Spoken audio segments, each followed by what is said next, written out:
Kifupi niseme hivi, Mheshimiwa, una kazi kubwa sana ya kurudisha imani kwa wananchi. Kuna utapeli mkubwa sana katika watumishi wa umma ambao wamepewa dhamana.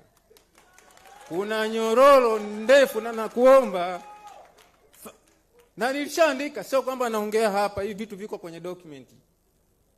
Na nasema hivi na wale wote kwa sasa hivi unajua gari ilipo.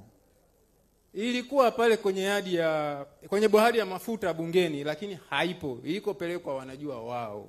Ila mimi nachojua, kwa sababu TRA baadaye walisema, baadaye sana, baada ya mwaka mmoja, wanasema kwamba wao ndio waliagiza ikamatwe. Lakini kwa mujibu wa fomu ya ukamataji, hakuna ofisa wa TRA, fomu yao Highland Auction Mart iko clear, japo ni matapeli wanatumia usomi, iko clear kwamba wanapokamata lazima ambatane na ofisa wa TRA, lazima ambatane na ofisa kutoka jeshi la polisi. Lakini wakati wanakamata, kwanza ilikuwa kipindi cha uchaguzi ambako operation zote zilishasitishwa. Alafu sasa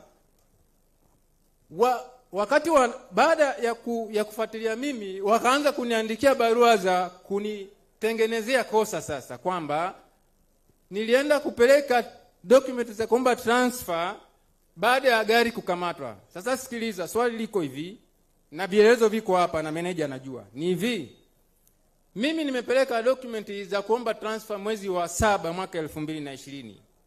Gari imekamatwa mwezi wa 9 mwaka 2020.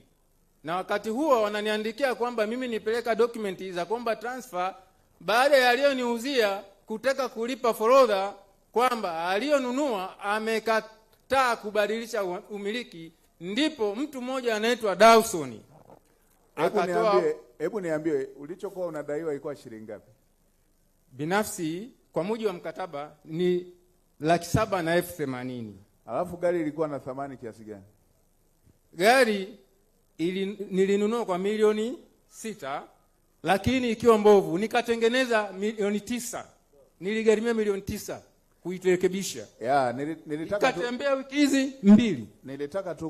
Nilitaka kusisitiza ili jinsi haya mambo kuna wakati napoyaingilia kati watu wengine wanakereka.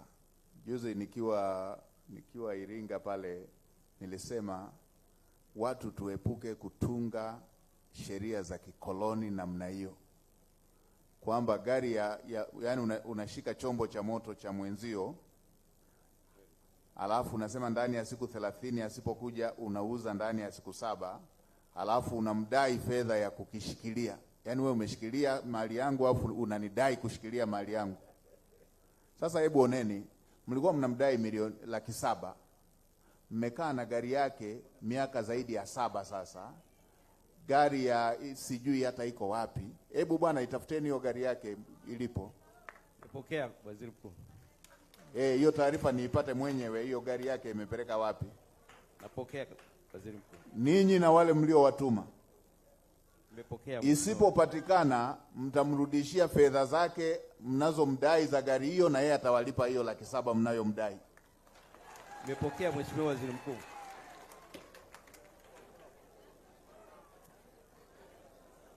Haya ni mambo ya kupuuza haki za watu.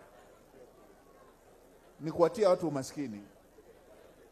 Uweze ukadai 700,000 alafu ukavuruga mali ya milioni 25. Kwa 700,000. Nakushukuru sana Mheshimiwa. Haya, hebu peana meneja, nataka hiyo taarifa niipate kutoka kwako mwenyewe. Nataka niipate, uniambie ili mmeshalishughulikia huyu gari yake mmeipata. Kama hamjapata gari yake, ni shilingi ngapi umesema?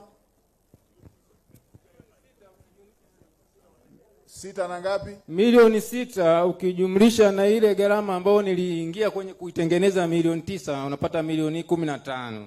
Meneja, lakini msipoipata hiyo gari yake, nilikuwa nimeanza msipoipata hiyo gari yake, mtarudisha hiyo milioni 15, halafu yeye awalipe hiyo 7 mliokuwa mnaitafuta.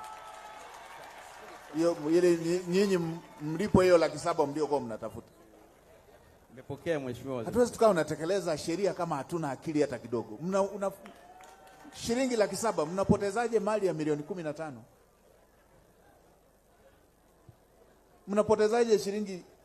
mnampotezeaje mwananchi wa kawaida namna hii milioni 15 kwa kudai 700,000?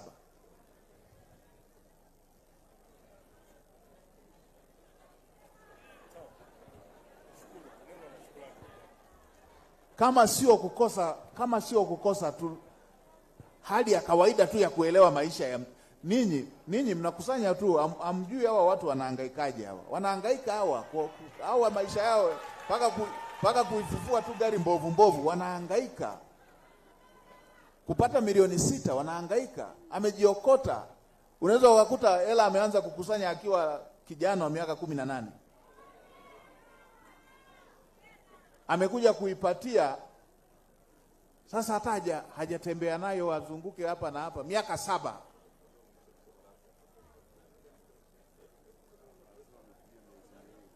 Na miaka hii 7 yote anazunguka kufuatilia.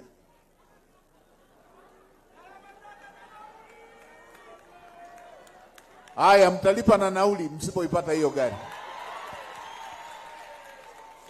Asante sana mheshimiwa. Nije niipate hiyo taarifa. Wewe na wewe jina lako nani umesema? Ahmed Jumanne Malumba. Haya, Ahmed na wewe hebu andika namba, Raymond mpe namba yangu huyo. Nitawasiliana naye mimi mwenyewe.